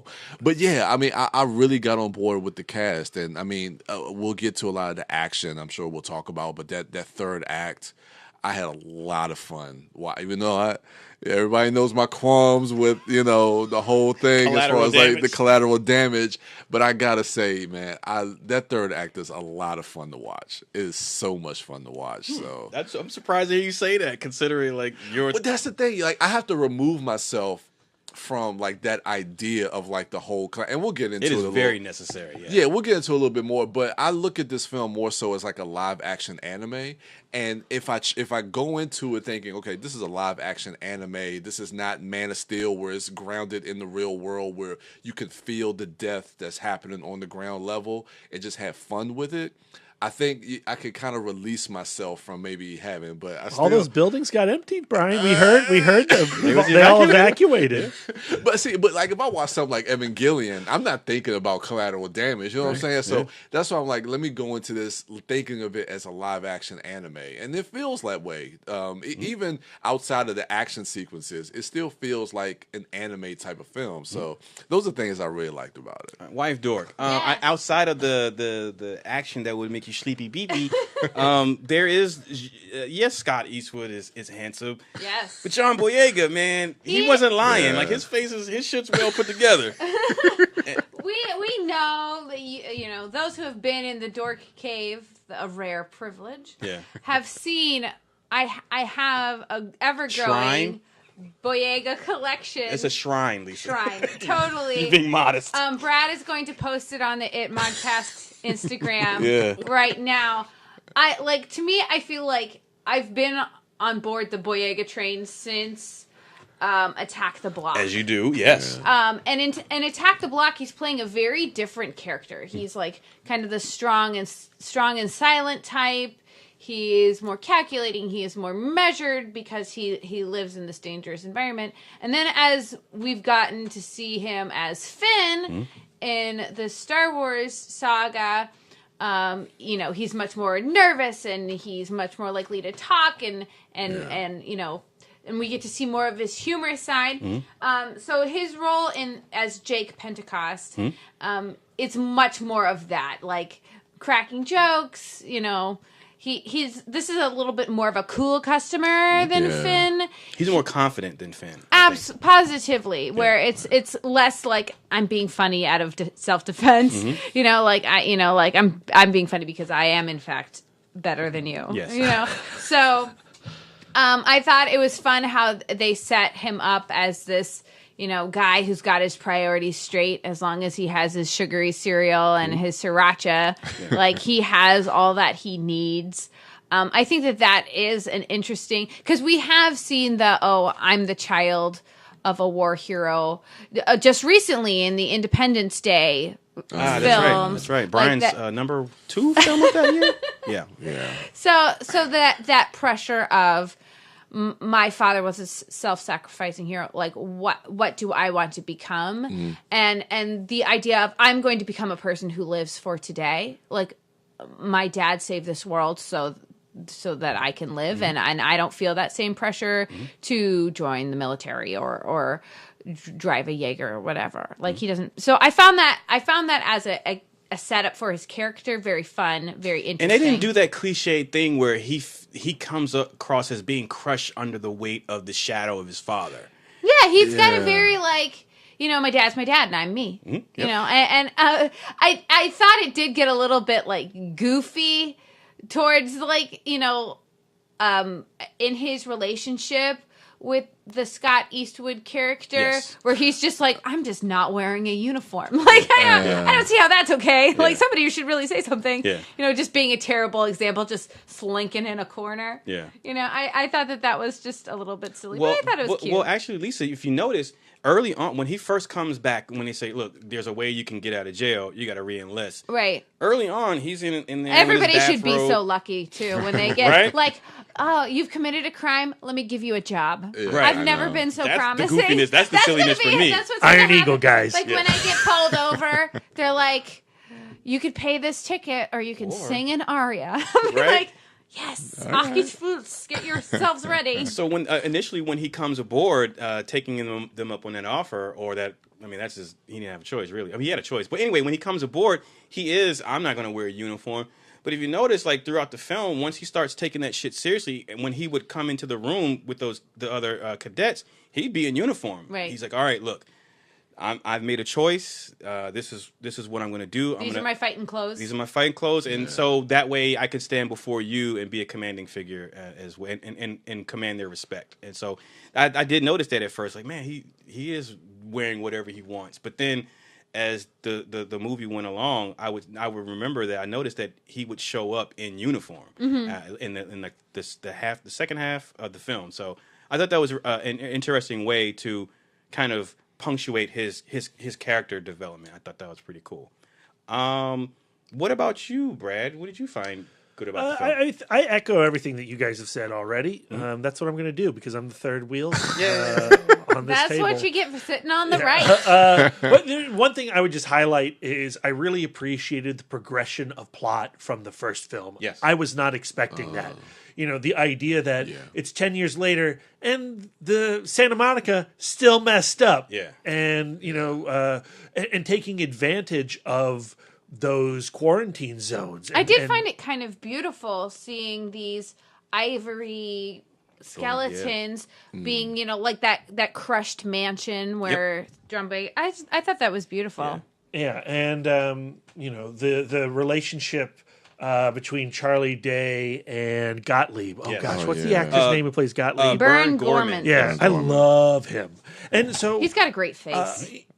Where their story went after they drifted with the precursors In the first film. yeah, I thought that was shocking, and I loved it. I loved that. Yeah. I love that. Even if I was also a little sad to see what happened to, especially Charlie Day's character. Yeah. I really liked them in the first film, and I found it sad. Yeah. Too. But man, there's a scene where he invites Vern Gorman back to his place. He's like, "Oh, you got to come finally meet Alice." And then when we meet Alice, we're like, "Oh, Charlie Day, no." I know. And then it gets so much worse than that. Yeah. So I really liked it, and I also liked that it actually is not all about. The kaiju are coming. It's really maybe the kaiju will never come, but we need to prepare. Yeah. And there's this other conspiracy with the Shao Corporation and these drones, and then this mysterious rogue Jaeger shows up in Sydney, Australia, and it becomes a robot on robot movie for a long time, much longer than I thought we were going to get, which may lead into a few issues I had later. But so it's not a rehash of the first Pacific Rim in any way. Did you see that? I mean, I think after that scene when Charlie Day goes back to his house and we see the reveal of Alice. Did you know that turn? Well, I mean, it's with spoilers. Yeah, spoilers. Did you know at that moment that he was going to end up being the villain? Because for me, when we see he's so far gone, he's having sex with a kaiju brain. That's not that far removed from how creepy and weird and gross he was in the first Pacific Rim. They stick to that because he's labeled as the kaiju groupie in the first movie. And I honestly would not expect a Hollywood sequel to take that character and turn him into the main villain. Yeah. It's interesting though. So you were like, I mean, because when we learned that rogue Jaeger had a kaiju brain in it, you put two and two together. I still didn't see it coming, but when I saw the turn for Charlie Day, I was like, oh, it made sense. Like it didn't really shock me, but I was like, it made sense. I don't think I was shocked. I loved how. I just loved where that went. Yeah, it was well supported. Well supported. Yes. And serviceable. Oh, is that gonna be the new word? The word. For all the reasons you said, but most importantly, my favorite thing about Pacific Rim Uprising is what you just mentioned, Brad. Is that it doesn't rehash the first film. It takes what was established in the first film, and it doesn't do what sequels do. Well, let's have that one popular scene from the first film and do it bigger. And put a slant on it or whatever. It doesn't do that. Pacific Rim Uprising, you mentioned moments ago, Brad, about the robot on robot fight. Well, firstly, there are more sequences in the film, more action sequences for those looking for that. But again, they separate themselves from the first film by not keeping those encounters between just a robot and a kaiju, putting it in daylight. Putting in daylight. They have that. And then, even within those encounters, they still play differently. If you go back and watch the first Pacific Rim, there's still different stuff going on plot-wise while, with each encounter. Like the very first one, when they had the ceremony and a Gypsy Avenger has to come and stand as honor guard. And what happens in that action sequence. I mean, it's integral to the plot and also integral to the new mystery. And even with the second scene action sequence, when there's the discovery of what's actually piloting that rogue Jaeger, I mean, that has a significant impact on, the story and character development and stuff like that. Yeah. So I appreciate that. I appreciate, instead of we go back to revisit, we have like older pilots and grown-ups in the first film. They have the younger pilots. And speaking of anime, Brian, you said that this felt like an anime when you watched it. And it's no secret that a lot of the influence for the creation of the Pacific Rim world and universe, the first movie and the second movie, it comes from anime.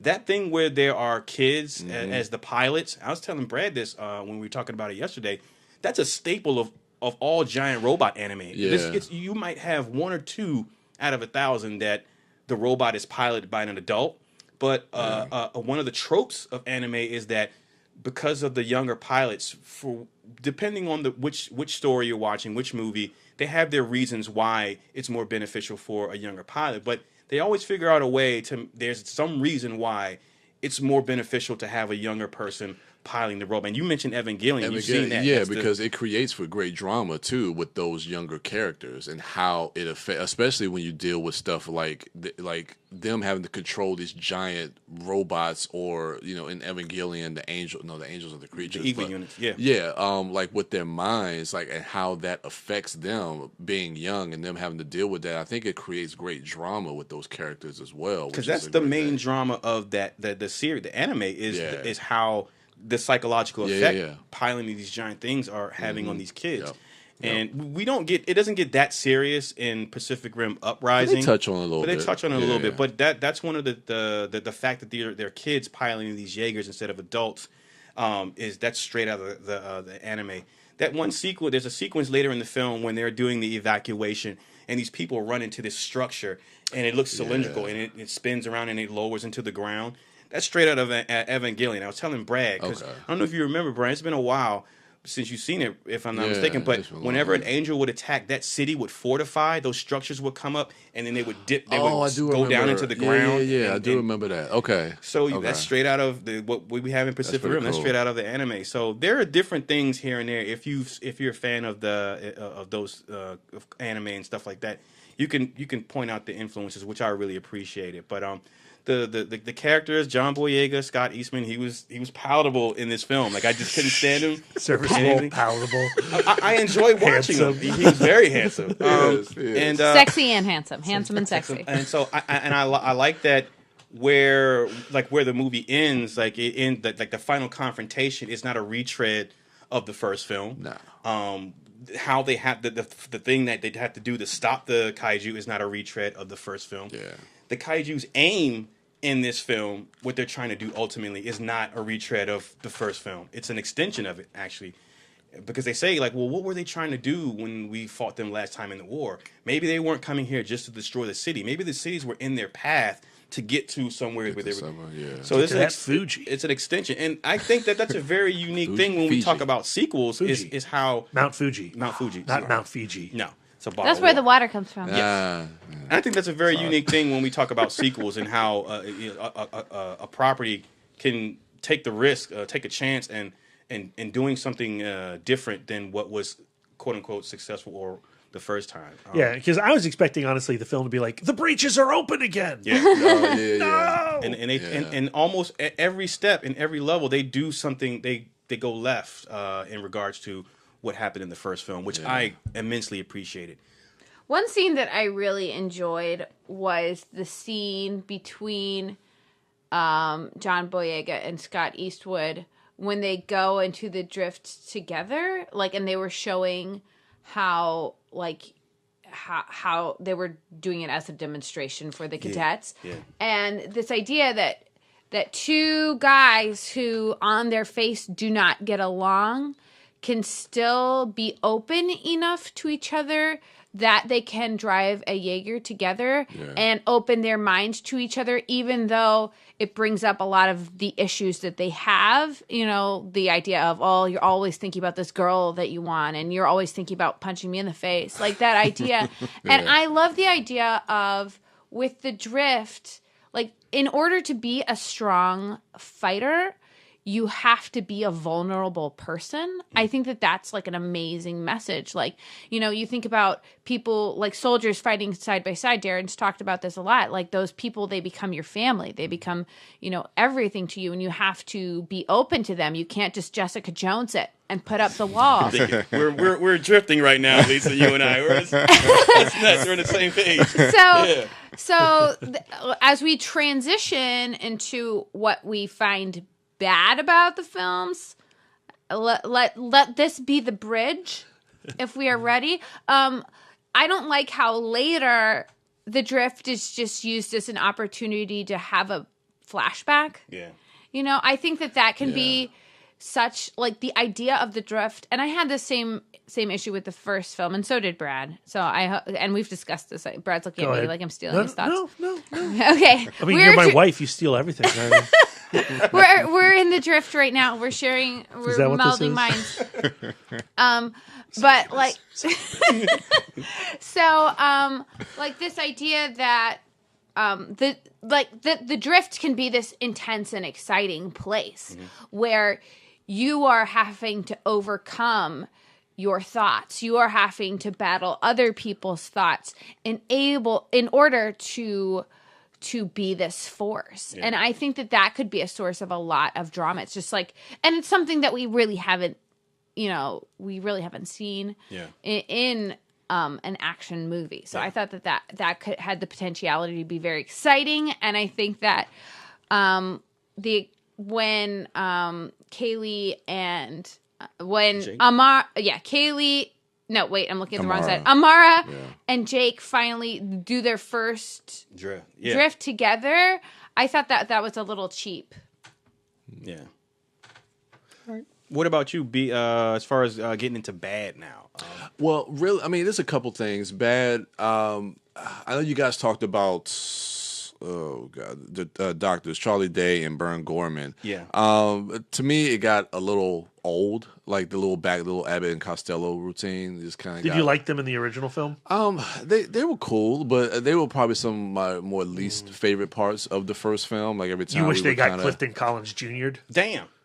No, not necessarily. But I like how they brought them back and how integral they are to the whole story, to the whole narrative of Pacific Rim. So bringing them back, I definitely like that. But Gottlieb, I don't know, man. Like he just seems so manic. I think he was dialed back in this film. He was dialed back. I think he's better in this movie than in the first film. Yeah, it's just hard for me to understand what he's saying half the time.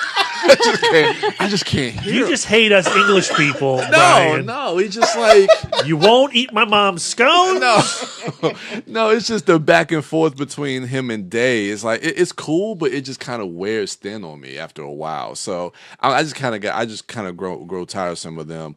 But then I guess my other big thing was really. And it goes back to what you were saying, I think, about the first film, was like these paper-thin characterizations, especially like with the cadets. It's just like, this ragtag team. And then my biggest thing was the other female cadet that Victoria. Had an issue with Mini Black Widow. yeah. That had an issue with Amara. It just seemed like her spite of her just came out of nowhere. And it just felt like that was kind of forced, whether it was from Stephen the Knight, the director, or if it was in the script. But it was just like there's no reason for her to have so much animosity towards Amara, because she made this kaiju. She made this Jaeger scrappy, and it's just like, oh, bigger is better. And it's just like, the idea is like Victoria had to work very hard to get into this academy. That was the idea.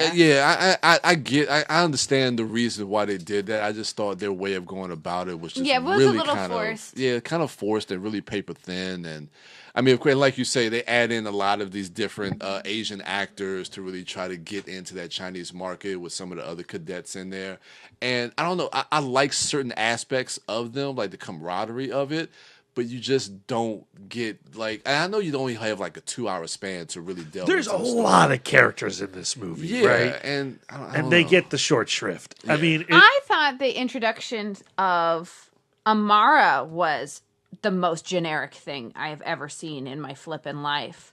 Like, how many times somebody make a montage, people who can edit video of, ooh, somebody's doing something, and what? It's a girl? Like, I'm just like, oh my goodness. Like, I could see that coming like 10,000 miles away. And we saw it in the Transformers film last night. That exact same thing, exact same introduction, more or less the exact same character. You know, like, you know, I'm good with my hands and I've got feelings. You know, like, to me, I found her character so generic. And the hilarity of, like, oh, you know, like, John Boyega is so old and grizzled, and she's so young and fresh, and really they're, like, what, like 4 years apart? He's 26 years old. Yeah. So, yeah. Whatever. Yeah, I agree. I think the problems of this film are a lot like the problems of the first film. The characterizations are weak. There's some really iffy dialogue at times. Yeah. But, you know, to be honest, like, my biggest frustration with the film was something that Del Toro did so well in the original is Del Toro showcased the hell out of the Jaegers and the kaijus, right? He fetishized rocket arms and, you know, the sword deployment. Yeah. And Stephen DeKnight shoots it like very matter-of-factly, and I think it's a choice. It is. And it is. I, as somebody who really just wants to be in the thick of the action and of these monsters, like, at the end at Tokyo, before the three all meld into one, there's that one kaiju who has the helmet head where it splits open and there's the kaiju's real face, and then before he falls into a building or before he gets punched in his noggin, his skull closes in, his hard shell, and that is such a great design, but you can barely recognize what's actually happening. You don't appreciate it until like the second watch. Yeah, it doesn't take its time to really let you look and see the design. And then, you know, Charlie Day, his character unleashes this swarm of little rippers, and these nanobot kaijus stitch the three kaijus together into one big beast, but you never get a good look at these little crab things. And you know, my favorite kaiju is Saber Athena. And she's got these two badass swords, right? Yeah. What did I say, kaiju? Yeah. Ha! Lisa's infected me. I was waiting for her to catch it. My favorite Jaeger is her. Yeah. I don't know why I'm saying her. Because she's got this slick, sexy design, I guess, and I'm sexist. Well, Athena's a female, yeah, right? that's right. Yeah, aren't they all hers, like ships? Anyway, those two swords, you know, like I really wanted the film to marvel at these creations, the way that Del Toro was practically jacking off to him in the first film. Yeah, it's interesting, like looking at the Jaegers, and I like the design and the aesthetic of this film and the different direction that Stephen S. DeKnight takes with the kaijus and the Jaegers. But with the first film, like you could really feel the weight of the Jaegers as they're walking through the city and you know when they're fighting the kaiju and when they're in the water. Like this film, there's more of a weightlessness where it's like they're doing backflips which is cool. I love all that stuff. I mean, I like that too, but I just see the difference between like how their approach to these two. When you watch the first Pacific Rim, the whole reason he's making that movie is so he can show off kaijus and Jaegers. Exactly. And the weird science behind all that stuff. Yeah. And in progressing from that, Stephen DeKnight is treating it like Darren said, as an anime absolutely action film. Yeah, and I actually like that. Like I said, I'm just pointing out more that there are two different approaches to these films, but I like both approaches too, though. And I feel like if we could marry the two styles, you'd have a perfect Pacific Rim. Yeah. The bad for me is it kind of touches what both of you said. With the movement of the speed, Brian, I mean, that being attributed to one of the things that happens in Pacific Rim Uprising as an extension of the first film is there's an upgrade in technology from the first film. The way the Jaegers are piloted to the Jaegers themselves. In the first film, you would have 5 points of connection, one for each arm, one for each foot, and then the thing that's attached to your spinal column in order to pilot the Jaeger. In this film, they have an upgrade to where you're not connected anymore except to the thing that's connected to your spine. Your arms are free and your feet are free. You're levitated over a mag platform, magnetic levitation. And you're free to move your limbs. You're free to act like you're swinging an electric whip and go horizontal. You can do all that without having any restraints or anything like that. So there's an upgrade in it. But touching on what Brad said, they don't focus on it. They don't even explain that. They don't linger on it long enough for you to go, oh, that's why the Jaegers are cooler moving. in 3D.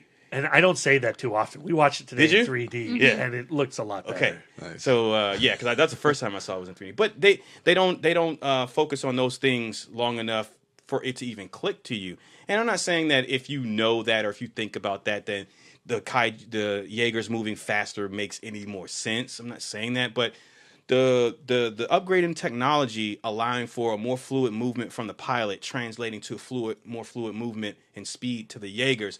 To me, that it makes sense. It does lend itself a sense of weightlessness when Saber Athena is, that thing in action movies when someone will run up to a wall, use their foot and kick off that wall and turn around and spin and kick somebody. Well, she does that to somebody's office building, and it is really fast and fluid. It's great. I love that. It's awesome. It's awesome. But there's a weightlessness, and she's the fastest one in the fleet. So I mean, I don't know, but I agree with what you're saying, but I also agree with what you're saying, Brad, and how Del Toro. He's directing this movie. He created. I mean, this was his idea, so it's coming from a much deeper, a much deeper sense of not necessarily respect, but the source obsession. Than as far as what Stephen DeKnight is doing. He's trying to make a cool action movie. Yeah. Del Toro was trying to make a tribute to giant robots and giant monsters, and I think that's gonna and you're gonna have two different products at the end of the day with that. As much as I loved this mystery and how the focus of the film was on robot action, and then oh no, there's a Jaeger influence on these drones. I missed multiple kaiju designs. We only get 3 kaijus in this film, and I'm like, I need more than 3 kaijus to collect an action figure for him, guys. I know, right? All right, well. Final category, so to speak, the ugly. So let's really quickly talk about if we have any sticking points as far as that goes. What about you, B? Well, okay. Let me just that was a rhetorical question. Let me just give my thought, because I've been thinking about this. Like I said, we've had conversations about this even prior to this film, and then after watching this film, this is something that has always been a sticking point for me. But it just feels like the way we see movies now, it's like, I think as moviegoers consciously, it's hard for us to kind of watch a lot of destruction. I think in film. Anybody who lived through watching the towers collapse on 9/11 has a different point of view on this. Absolutely. Because we see movies like, whether you look at something like Man of Steel or any of the Marvel films, like, whether it's the Avengers films, where you see all this destruction, it's like, I think as moviegoers, we can't look at that type of destruction and ignore the collateral damage and the loss of life that happens, even though it is technically a movie. But I think we've gotten to the point now that I think films have to now, because there's been such a conversation around that films now have to kind of acknowledge or at least acknowledge like a lot of the collateral Don't worry, damage. Everybody's gone underground. The entire city of Tokyo is evacuated. Yeah. Fuck this shit up. And we see that recently in Civil War. I mean, Civil War, that's one of the main inciting points of that film is the Sokovia Accords, which is dealing with loss of life and collateral damage. You see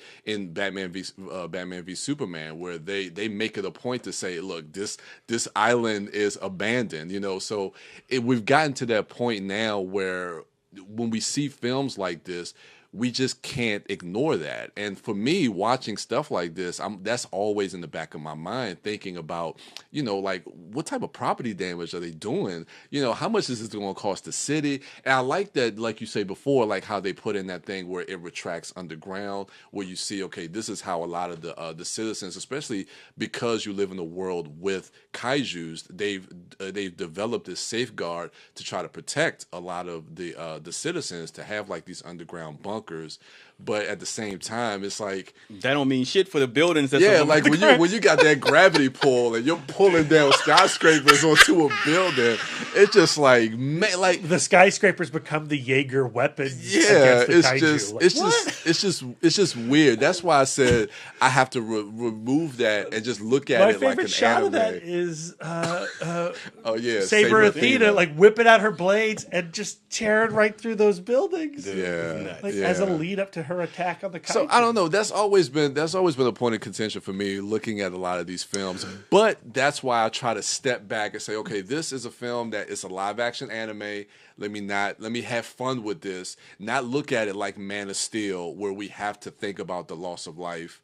Well, I think it's on the film, right? You watch. Man of Steel differently than you watch Pacific Rim Uprising. You watch it differently than you watch Munich, right? Yeah. I would echo everything you said. My ugly is also just the level of devastation that occurs to poor Tokyo. I know. And at the same time, I love it so much. It was so great. And it doesn't bother me the way it does with maybe some other films because of what we established in the beginning of this movie, that Santa Monica's messed up. So in Pacific Rim 3, Tokyo is abandoned, okay? Actually, Japan, they're probably leaving that continent. Because Tokyo is such a thriving city. It's like it was. It used to be. But yeah. And so, they'll have to, if kaijus become a problem, they're going to have to, actually, just underground cities. That's the answer. Go underground. But then there'll be burrowing kaiju. Don't they come from the underground? They come from the breach in the ocean. They come from a different dimension. We don't live like there. Underground. Yeah, we don't live in the oceans though. Yeah. I don't know. They're screwed. They got to take that fight to them. Need Aquaman. Dun dun dun. Also, they need Aquaman. So yeah, that's my ugly. I jumped over Lisa. Lisa, what's your ugly? I guess my ugly was, my Eastwood. Face as I'm fighting sleep at the end of this movie with all of the action. And I'm prepared to say, and I guess how hard my eyes were rolling with the setup of this film and the setup of these characters. Yeah. And I'm prepared to say that this just isn't my genre. Yeah. As much as I love John Boyega, and every John Boyega scene is a 10 out of 10. No matter how slouchy he is with his jacket open. Yeah. Always a 10 out of 10. But I found this movie a little boring. Okay. And I know that boredom is a lack of imagination. Is that what it is? Yeah, that's what my mom would tell me. Like, if you go like, I'm bored, it's because it's a lack of imagination. Oh. It's your brain that's boring you. You live in there. Oh, so okay. Not Pacific Rim's fault, Lisa. Not Pacific Rim's fault. I should make it interesting for myself, and I could try harder next time. Yeah. But it's just not my genre. I feel bad, but that's okay. I don't have to like all of the things. There's Isle of Dogs. That's right. I'll just go see that again. Oh no, the dogs are uprising. Yes. They're going to get their revenge. Revenge of Trash Island. They're so cute. I would still try to pet them. My ugly is that line of dialogue that throws back to the first film when Charlie Day says, when he first meets Jake Pentecost, is this Jake Pentecost, your Stagger son? Yo, I'm a huge fan of your father. Great speechwriter, by the way. Have you heard the one about him canceling the apocalypse? Oh, yeah. God. Because that comes so early in the movie, that's like in the first act of the film, it's ugly for me because it kind of, it put me in defensive mode. Like, man, is this movie just going to be a throwback to every notable thing in the first film? But luckily, the film doesn't do that. Yeah. But that line when he says that, every time I've seen it 3 times, like it makes me cringe. It's cringeworthy. Yeah. But there are other things for me in the film that in the film corrects it to me as far as differentiating itself from the first film, like I mentioned earlier. Which that's at the end of the day, that's what I wanted. It wasn't a retread of the first film. Yeah. So yeah, that's those are our thoughts on Pacific Rim Uprising, ladies and gentlemen. Hit us up on social media And let us know what you thought of the film, if you saw the film, or if you didn't. We are at ItModcast on Twitter, Instagram, Facebook, and Letterboxd. No, we're not at ItModcast on Letterboxd. Do we have a Letterboxd? Like as a group? No. No. Nah. Okay. Brian is at The Turtle Dork on Twitter, The Turtle Dork 1 on Instagram, and at Brian William Young on Facebook. Lisa Gullickson is at Sidewalk Siren on Twitter, Instagram, and Letterboxd. Brad Gullickson is at Mouth Dork on all social medias, as am I, Darren Smith, the Disco Dork. Be on the lookout for our Phase 2 cast of the MCU. Yeah. We are still moving closer to Infinity War, and we month are out.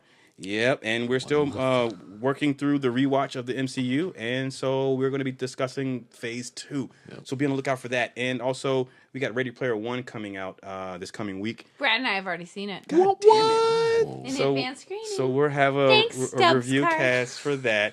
I didn't get my Stubbs email. That is nuts. All right. So, yeah, be on the lookout for that, too. That's going to do it for us. Oh, can I just mention one thing? You can mention one thing.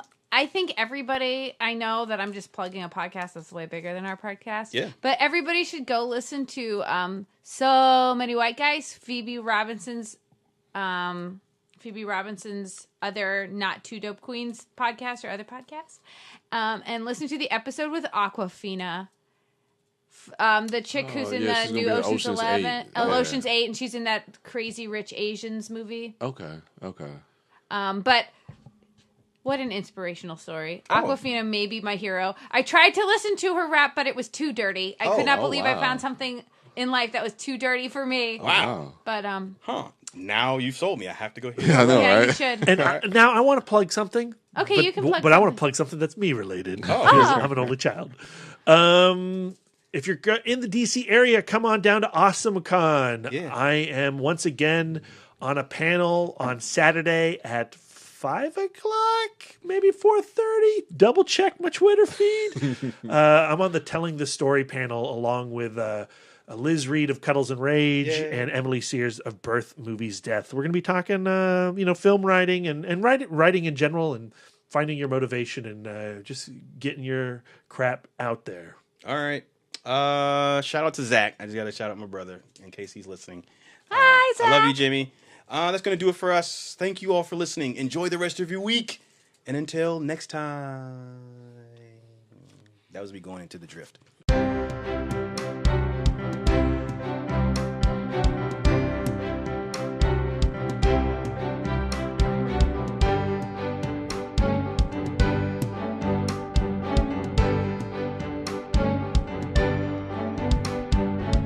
You can't just manufacture tag fun. I sure That can. shit needs to be organic. War ready.